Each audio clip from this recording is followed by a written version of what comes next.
gente primeiro é movido muito por nossos processos de instinto, a gente tem fome, a gente tem sono, a gente precisa fazer cocô, precisa fazer xixi, sabe? Tem as necessidades fisiológicas que são elas que dominam. Conforme a gente vai se desenvolvendo, a gente vai percebendo que a gente tem algo de vontade, né?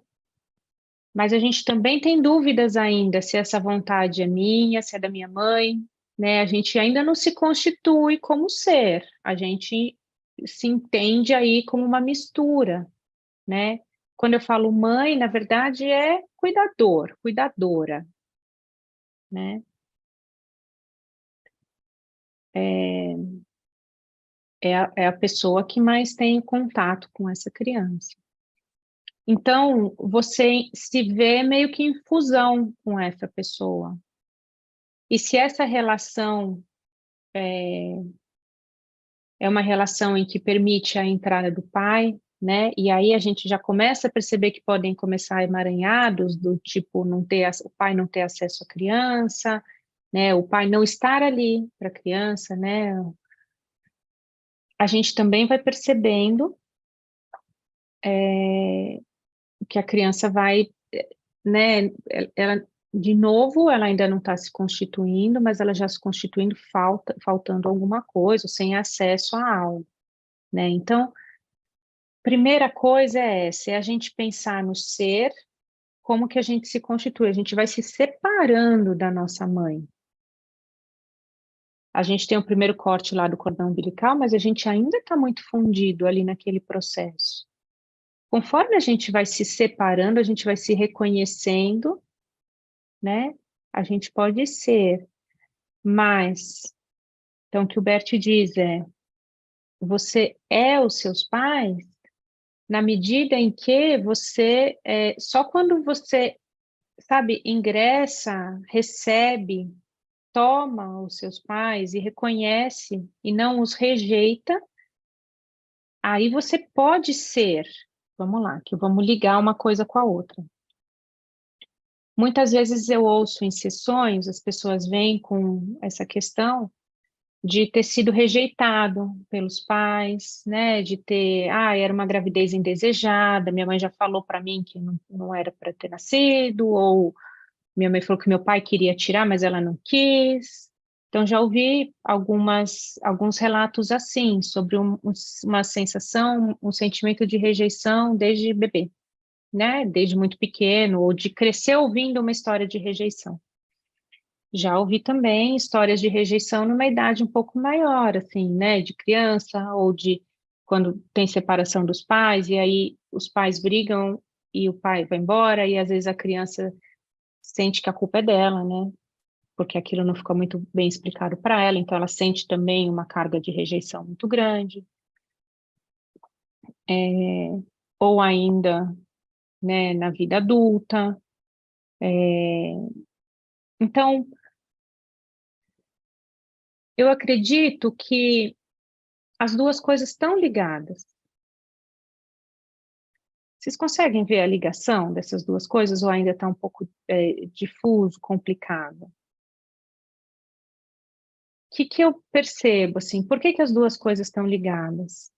Porque uma é a gente falar da rejeição de fora para dentro, né?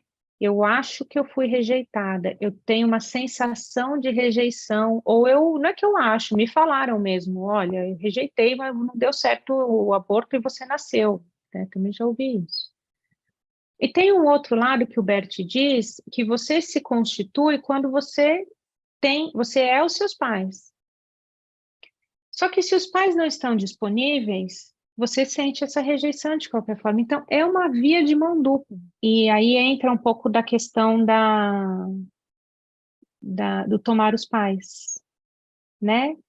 Ou seja, de eu receber o que eu recebi. Eu não pedir por mais, eu não querer mais, eu não... né? Eu receber o que eu recebi. Vamos partir desse princípio, né? Eu sou os meus pais, né? Então, eu também tenho os meus pais dentro de mim e eu sou meus pais.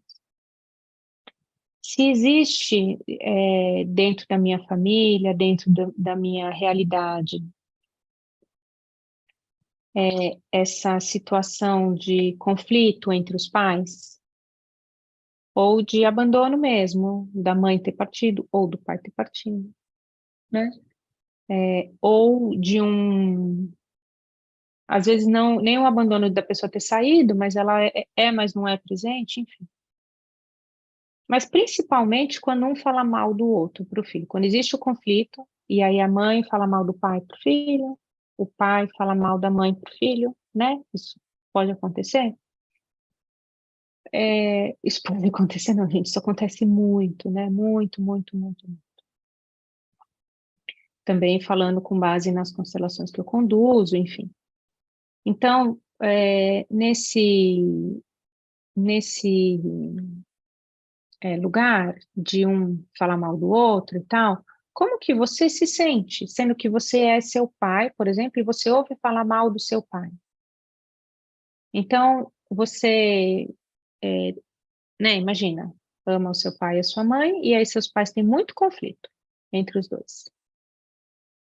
E aí, sua mãe fica falando mal do seu pai o tempo todo, que, é um irresponsável, ele não sabe o que quer da vida, ele gasta dinheiro à toa, ele se envolve com coisas, ele é um fracassado, não vai para frente, não tem sucesso. E você cresce ouvindo isso, você vai ouvindo isso direto. O que você vai ouvindo? Que você é isso também, que você também é fracassado, que você não tem sucesso, que você não vai para frente, porque você é o seu pai. Então, aqui entra essa sensação e sentimento de rejeição, mesmo que não seja uma rejeição direta para você, é uma rejeição também, né? Porque seu pai faz parte de você. Eu dei um exemplo do pai, tá? Pode ser a mãe, enfim. Pode ser uma família com 2 pais, 2 mães, né? Família homoafetiva. De qualquer forma, é isso, assim, é sentir essa rejeição indireta. Tem uma outra vertente que como eu sou meus pais, eu nasci dos meus pais, eu amo os dois igual. Eu não amo mais meu pai ou amo mais minha mãe. Eu amo igual.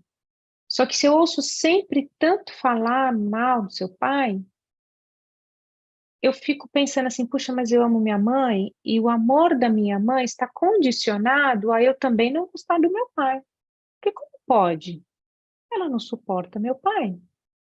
Como que eu vou gostar dele? Ela não vai gostar mais de mim se eu gostar dele. Então também tem uma outra linha de raciocínio que é esse amor escondido, né? Eu amo meu pai escondido. E aí quando eu amo meu pai escondido, e de novo eu estou dando o exemplo do pai, não é o pai, tá? Pode ser um dos genitores. Quando eu amo um em escondido, às vezes eu faço tudo exatamente igualzinho a ele, para eu honrar essa história, para eu dar lugar a essa história, para eu demonstrar meu amor, já que eu não posso ter claro o meu amor, eu, sabe, eu demonstro meu amor me aproximando dele de um outro jeito, do jeito que eu posso, do jeito que eu encontro, né? Então eu não tenho a possibilidade de ser com essa plenitude. Eu estou olhando e focando deste lado, que talvez seja um lado que eu estou rejeitando em mim, porque eu ouvi falar muito mal disso em mim.